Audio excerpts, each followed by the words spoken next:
Hello, good morning, সুপ্রভাত, জয় যিশু। Breaking good news চ্যানেলে আপনাদের সকলকে স্বাগত জানাই। আগের ভিডিওতে আমরা প্রভু যীশু খ্রিস্টের প্রথম বাণী নিয়ে আলোচনা করেছি, আর এই ভিডিওতে আমরা প্রভু যীশু খ্রিস্টের দ্বিতীয় বাণী নিয়ে আলোচনা করব। তাই প্রথম থেকে শেষ অবধি দেখার জন্য অনুরোধ করছি। হ্যাঁ, এই চ্যানেলে যদি প্রথমবার এসে থাকেন তাহলে অবশ্যই চ্যানেলটি সাবস্ক্রাইব করুন, আর ভালো লাগলে অবশ্যই লাইক, শেয়ার, কমেন্ট করতে ভুলবেন না। তার আগে বলি, এই ভিডিও বা আলোচনা থেকে যদি কোনো রকম আপনার মনে বা বিশ্বাসে আঘাত লাগে তাহলে না দেখার জন্য অনুরোধ করব। কারণ আপনার মনে বা বিশ্বাসে আঘাত দেওয়া আমাদের উদ্দেশ্য নয়, কিন্তু ঈশ্বরের সত্য বাক্য মানুষের কাছে তুলে ধরাই আমাদের একমাত্র উদ্দেশ্য। চলুন সরাসরি আজকের বিষয়ে যাওয়া যাক। যেভাবে আমি বললাম, আজকের যে বিষয় নিয়ে আমরা আলোচনা করব তা হচ্ছে প্রভু যীশু খ্রিস্টের দ্বিতীয় বাণী।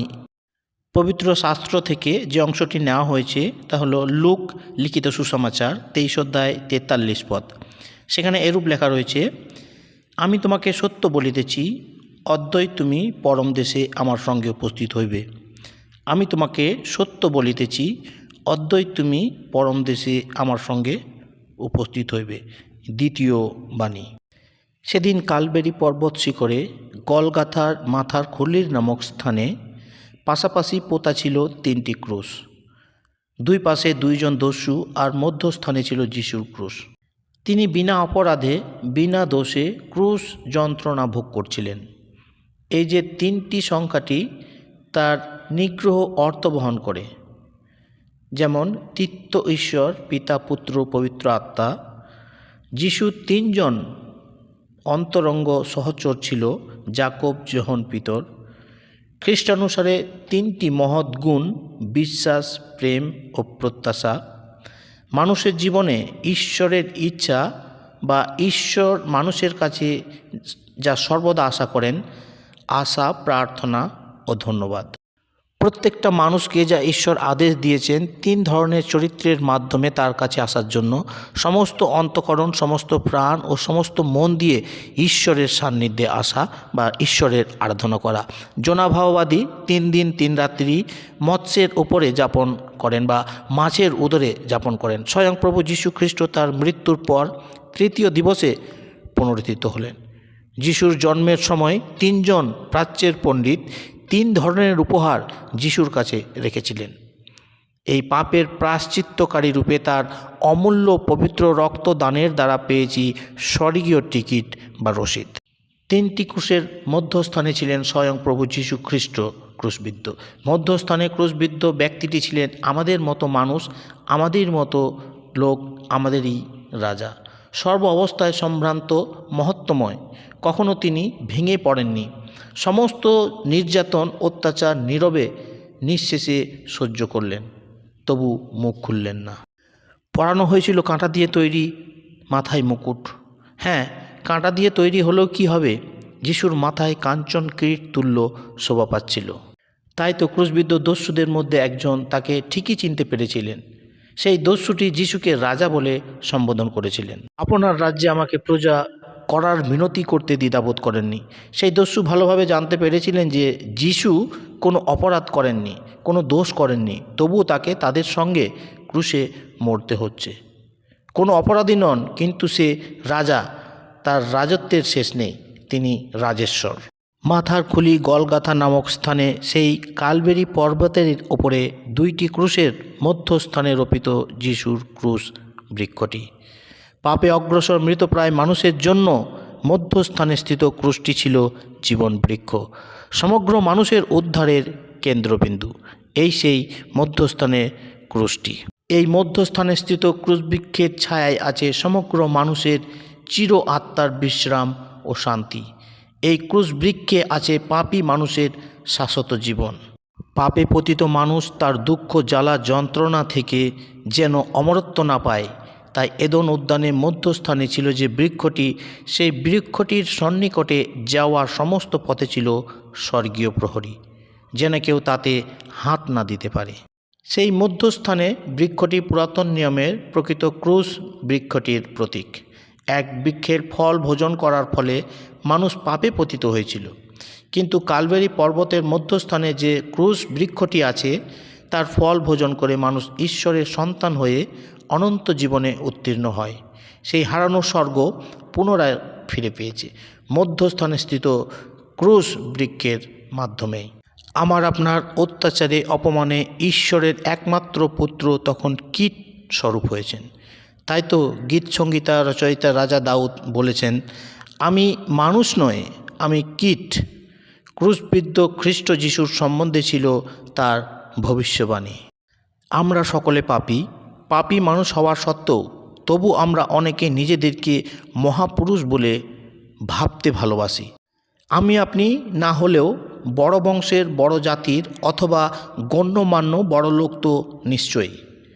কিন্তু ভাবুন, প্রভু যিশু বলেছেন আমি কীট, কিন্তু তার দাসেরা বলছেন আমরা মহামানব। মান মর্যাদা হানিকারক কোনো সমালোচনা আমরা কোনো মানুষই বরদাস্ত করতে চাই না। আত্মসম্মানের হানি যে কতখানি মারাত্মক বেদনাদায়ক তা ভুক্তভোগী ছাড়া আর কে অনুভব করতে পারে। কিন্তু ভেবে দেখুন, নিষ্পাপ ঈশ্বরের পুত্র অপমানে, অত্যাচারে একটা কীটের মতো ক্ষুদ্র হয়ে গেলেন, যার মর্মপীড়ার এতটাই গভীর যে তার বর্ণনা করা অসম্ভব। তবু মনে হয় তিনি স্বেচ্ছায় স্বর্গসুখ ত্যাগ করে গরিবের বেশে এই পৃথিবীতে অবতীর্ণ হয়েছিলেন। তিনি প্রভু হয়েও দাসের ন্যায় মানুষের সেবায় আত্মনিয়োগ করলেন। তিনি ক্রুশ মৃত্যু পর্যন্ত ঈশ্বরের ইচ্ছায় বশীভূত ছিলেন। তিনি নম্রতার ও রাজাধিরাজ। নম্রতায় নিজেকে এতটাই অবনত করেছিলেন বলেই তিনি আজ মহিমার শ্রেষ্ঠ আসনে অধিষ্ঠিত হতে পেরেছেন। নম্রতার সর্বনিম্নতম স্থানে তিনি নেমেছিলেন বলে আজ মহিমার সর্বোচ্চতম স্থানে তিনি উঠেছেন। এই ক্রুশবিদ্ধ খ্রিস্টের নম্রতার আদর্শ আমাদের সকলের অনুকরণীয়, অপরের মুক্তি ও সার্বিক মঙ্গলের জন্য তো অবশ্যই। প্রভু যিশু বলেছিলেন, পক্ষীদের বাসা আছে, শেয়ালের গর্ত আছে, কিন্তু মনুষ্যপুত্রের মাথা রাখিবার স্থান নেই। আমার মাথা রাখিবার স্থান নেই। যিশুর জন্মের সময় পান্থশালায় কোনো স্থান ছিল না, কোনো স্থান পায়নি। মৃত্যুকালেও তার মাথা রাখার কোনো স্থান নেই। তিনি ইচ্ছা করলে মায়ের কোলে মাথা রেখে শেষ নিঃশ্বাস ত্যাগ করতে পারতেন, কিন্তু এখন মাথায় কাঁটার মুকুট পরিহিত ত্রাণেশ্বর ক্রুশে পড়ে মস্তক রক্ষা করতেও অসক্ষম। কারণ কাঁটার মুকুটে কাঁটাগুলি সুতীক্ষ্ণ এবং ক্রুশ কাঠের উপরে মাথা রাখা বড়ই ব্যথার, বড়ই যন্ত্রণাদায়ক। পরিশ্রান্ত ক্ষতবিক্ষত মস্তক আর কতক্ষণ শূন্যে তুলে রাখা যায়? তারপর তো আছে এই সমস্ত মানুষের দুর্বহ পাপভার। যন্ত্রণার কষ্টে বলছেন, আমার মাথা রাখার স্থান নেই। আমাদের আত্মিক পূর্ণতা লাভের জন্যই তার এই দীনতা, তার এই কষ্ট। পবিত্র শাস্ত্র বাইবেল বলে, তিনি ধনবান হলেও তোমাদের জন্য দরিদ্র হলেন, যেন তোমরা তার দরিদ্রের দ্বারা ধনবান হও। এমনকি তার পরিধেয় বস্ত্র সৈন্যরা নিয়েছিলেন লুণ্ঠন করে। মুখমণ্ডল তার ক্ষতবিক্ষত, রক্তাপ্লুত ও বিকৃত, এবং নগ্ন প্রায় ক্রুশবিদ্ধ ত্রাতার প্রতি চোখ তুলে দেখাও যায় না। পবিত্র বাইবেল বলে, তুমি নিজেকে ধনবান বলে মনে করো তোমার কোনো অভাব নেই, কিন্তু তুমি হতভাগ্য, কৃপাপাত্র, দরিদ্র, অন্ধ ও নগ্ন। আপনি কিসের দম্ভ করবেন? আপনি কিসের গর্ব করবেন? ঈশ্বরের দৃষ্টিতে আপনি নগ্ন স্বরূপ। পাপী মানুষকে প্রতিষ্ঠিত করতেই তো রাজাধিরাজ দিনের বেশে এসেছিলেন এই ধরার ধুলিতে। তিনি সম্পূর্ণ নিঃস্ব হলেন, তার সব কিছু অকাতরে দান করে দিলেন। সেই দিন সকালে যিশুর সাথে আরও দুজন দস্যুকে ক্রুশবিদ্ধ করা হয়েছিল। একজন যিশুর ডান দিকে, অপরজনকে যিশুর বাদিকে। দুজন দস্যুই কিন্তু প্রভুকে বিদ্রূপ করেছিলেন, কিন্তু তাদের মধ্যে একজনের মন বদলে গেছিল। ক্রুশবিদ্ধ একজন অপরাধী যিশুকে ব্যঙ্গ করে বলেছিল, তুমি যদি ঈশ্বরের পুত্র হও, তুমি যদি উদ্ধারকর্তা খ্রিস্ট হও, তাহলে তুমি এখন ক্রুশ থেকে নিজেকে উদ্ধার করো, ক্রুশ থেকে নেমে এসো, আমাদেরকেও উদ্ধার করো দেখি।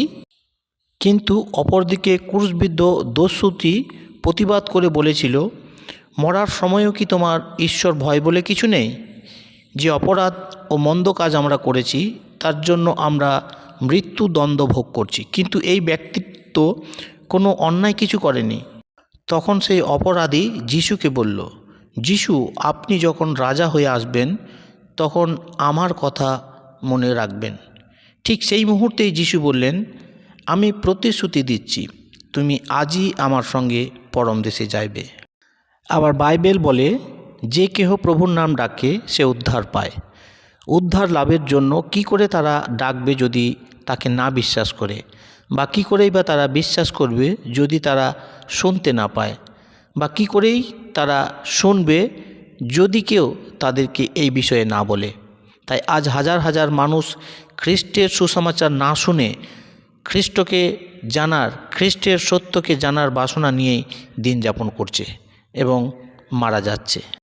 আমরা যারা খ্রিস্টান, আমরা যারা বিশ্বাসী, আমরা যদি জগতের দিকে একবার দৃষ্টিপাত করি সেখানে দেখতে পাবো প্রচুর বিশ্বাসী আছে, কিন্তু দুঃখের বিষয় অধিকাংশ মানুষই তাদের জীবনে নতুন জন্মের কোনো অভিজ্ঞতা নেই, পাপ ক্ষমার কোনো অভিজ্ঞতা নেই এবং দৈনন্দিন জীবনে তারা পাপ করে চলেছে।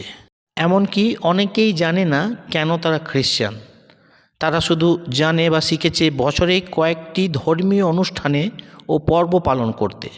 অনুষ্ঠানের পর আর কোনো সময় বা পারিবারিক উপাসনায় অংশগ্রহণ করতে পারে না, কিন্তু বিভিন্ন সময় বিভিন্ন ক্ষেত্রে সহবিশ্বাসীদের বিরুদ্ধে বচসা সমালোচনা করতে থাকে সর্বদা তৎপর। অনেকে আছে যারা সারা বছরেও একবারও মণ্ডলীতে দেখা যায় না। খ্রিস্ট মণ্ডলীতে অনেক মণ্ডলীর নেতারাও মণ্ডলীকে আত্মিক নেতৃত্ব দিতে সম্পূর্ণ ব্যর্থ হয়েছেন। মণ্ডলীর সাধারণ সভ্যরা মণ্ডলিক রাজনীতি ছাড়া আর কিছুই চিন্তা করতে সময় পান না। খ্রিস্ট মণ্ডলীতে অবিশ্বাসে পরিণত হয়েছে। কিন্তু মনে রাখবেন, অবিশ্বাসী ও খ্রিস্ট বিশ্বাসী ও খ্রিস্ট বিরোধী সকলকে শেষ বিচারের দিনে প্রভুর সান্নিধ্যে দাঁড়াতে হবে। সেই দিন প্রভুর বাম পাশে দাঁড়াতে হবে। তাই মনে হয় এই অবিশ্বাসী ও সমালোচক দস্যুকে তার বাঁদিকেই ক্রুশবিদ্ধ করা হয়েছিল। প্রভু বলেন, ভেড়া তার ডান দিকে থাকবে আর ছাগল তার বাঁদিকে থাকবে। বিচারের সময় তিনি বাঁদিকের লোকদের ছাগলদের বলবেন, আমার সামনে থেকে দূর হও, তোমরা অভিশপ্ত। শয়তান ও অপদূতের জন্য যে জায়গা প্রস্তুত আছে সেই অনন্ত অনির্বাণ নরকের আগুনে সেখানে গিয়ে পড়ো। কিন্তু ডান দিকের লোকদিগকে বলবেন, তোমরা যারা আমার ডান দিকে আছো তোমরা আমার পিতার আশীর্বাদ প্রাপ্ত, জগৎ সৃষ্টির সময় থেকেই যে রাজ্য তোমাদের জন্য প্রস্তুত করা হয়েছে সেই রাজ্যে এসে প্রবেশ করো। মণ্ডলীতে কোনো দলীয়পন্থীর গুরুত্বপূর্ণ ভূমিকা অপরিহার্য, কিন্তু কোনো রাজনীতি দলীয়পন্থী হওয়া অত্যন্ত ভয়ানক। ইস্করিয়তীয় যিহুদা তার এক জ্বলন্ত দৃষ্টান্ত। সে সবসময় যিশুর সঙ্গে থাকতেন, কিন্তু তার স্থানটি বাঁদিকেই ছিল বলে মনে করা হয়। বতনিয়ায় এক ভোজ বাড়িতে এক অনুতাপিনী মহিলা যিশুর পায়ে অমূল্য আতর ঢেলে দেওয়ায় সে সমালোচনায় মুখর হয়ে উঠেছিলেন। তার মতে এটা অপচয় ছাড়া আর কিছু নয়। এর জবাব যিশুই দিয়েছিলেন, তার কারণ যিহুদা পরোক্ষভাবে যিশুকেই সমালোচনা করছিলেন। ইস্করিয়তীয় যিহুদা ছিল বিনাশ সন্তান। যিহুদার জীবনে বিনাশ দৃশ্য ছিল সত্যি বড়ই মর্মান্তিক এবং তিনি আত্মহত্যা করে মারা গেছিলেন। খ্রিস্টের সান্নিধ্যে বাস করে প্রভুর ভোজ অংশগ্রহণ করেও যিহুদার মতো অনেকেই নরকে যাচ্ছে। অপরদিকে বিনা বাপ্তিস্মে প্রভুর ডান দিকে দস্যুর মতো অনেকে আছেন যারা স্বর্গে যাওয়ার অধিকার পাচ্ছে। আপনার স্থানটি কোথায়? যিশুর এত কাছে, ক্রুশের এত কাছে থেকেও বাঁদিকে দস্যুটি স্বর্গের স্বাদ পায়নি। যিনি পৃথিবীতে এসেছিলেন হারানো মেষেদের বা হারানো মানুষদের অন্বেষণ ও উদ্ধার করতে, সেই হারানো মেষেদের জন্য যিশু তার নিজের প্রাণ উৎসর্গ করলেন। তবুও বাঁদিকে থাকা দস্যুটিকে রক্ষা করতে পারলেন না, কারণ সেই দস্যুটি ক্রুশ কাঠে বিদ্ধ মানুষটির উপরে বিশ্বাস রাখতে পারেননি। অনন্ত জীবনে যাওয়ার পথ সংকীর্ণ, সেই পথে যাত্রীদের সংখ্যা খুবই কম, কিন্তু নরকে যাওয়ার পথ পরিসর, আর বেশিরভাগ মানুষই সেই পথে চাপাচাপি ও ঠেলাঠেলি করে আজও এগিয়ে চলেছে। আপনি কোন পথে চলেছেন? প্রভু যিশুর ক্রুশের দক্ষিণ পার্শ্বে যে দস্যুটিকে ক্রুশবিদ্ধ করা হয়েছিল সে তার পাপ স্বীকার করেছিল। জীবনে সে মন্দ কাজ করেছে, তার জন্য মনে অনুতাপ পড়েছিল এবং সে পাপের উপযুক্ত সাজা পাচ্ছে সেটাও সে মেনে নিয়েছিল। প্রথম বাণীতে ক্ষমার বিষয়ে দেখতে পায়। যখন যিশু তার পিতার কাছে ক্ষমা প্রার্থনা করছিলেন তখন সেই দস্যু যিশুর প্রার্থনা শুনেছিলেন। শত্রুদের জন্য তার ক্ষমার বিনতি প্রার্থনা এই দস্যুকে যথেষ্ট প্রভাবিত করেছিল। শত্রুকে এমনভাবে ক্ষমা করার অন্তর ঈশ্বর ব্যতীত আর কার আছে? যুগ পর্যায়ে যুগে যুগে ক্রুশবিদ্ধ খ্রিস্টের সেই ক্ষমার বাণী এভাবেই অগন্তিক মানুষকে ঈশ্বরের পথে ফিরিয়ে এনেছে। সেই ক্ষমার বাণীটি যেমন একটি মিনতি, তেমনি স্বর্গীয় ক্ষমা গ্রহণের একটি জ্বলন্ত আহ্বান, এবং সেই আহ্বানে দক্ষিণ পার্শ্বে ক্রুশবিদ্ধ দস্যুটি সাড়া দিয়েছিলেন। সেই দস্যুটির মতো আপনি কি সাড়া দিতে পারবেন? স্বদেশী ও বিদেশি মিশনারিদের বিরুদ্ধে বিভিন্ন দেশে, এমনকি ভারতবর্ষেও কোনো ভিন্ন ধর্মীয় বন্ধুরা একটি অভিযোগ বা অপবাদ প্রায়ই সোশ্যাল মিডিয়ায় বা সংবাদপত্রে প্রকাশিত হয়। সেই সমস্ত ভিন্ন ধর্মীয় বন্ধুদের ধারণা যে খ্রিস্টীয় মিশনারিরা নিরক্ষর, অনগ্রসর ও দরিদ্রদের নানাভাবে সুযোগ সুবিধা দিয়ে ও প্রলোভন দেখিয়ে খ্রিস্ট ধর্মে দীক্ষিত করছে। এই অভিযোগে উপযুক্ত জবাব দিয়েছেন এই খ্রিস্ট অনুসারী যিশুর ডান পাশে ক্রুশবিদ্ধ সেই দস্যুটি। যারা সমালোচনা করে তাদের উদ্দেশ্যে নীরবে জিজ্ঞাসা, বলুন আমি কিসের প্রলোভনে পড়ে খ্রিস্ট অনুসারী হলাম? আমি আগে কি পেয়েছি ও পরে কি পাব? কিন্তু ভারতের খ্রিস্টানুসারীরা তাদের আত্মিক লাভ সম্পর্কে সাক্ষ্য না দেওয়া পর্যন্ত তাদের স্বজাতি ভাই বোনেদের এই ভুল ধারণা কি দূর হতে পারে? মনে হয় হবে না। পরিত্রাণের বাস্তব অভিজ্ঞতা ও জীবন্ত জ্বলন্ত সাক্ষ্য যদি আমাদের না থাকে তবে তাদের এর অভিযোগ সম্পূর্ণ ভিত্তিহীন বলে আমরা কি উড়িয়ে দিতে পারি?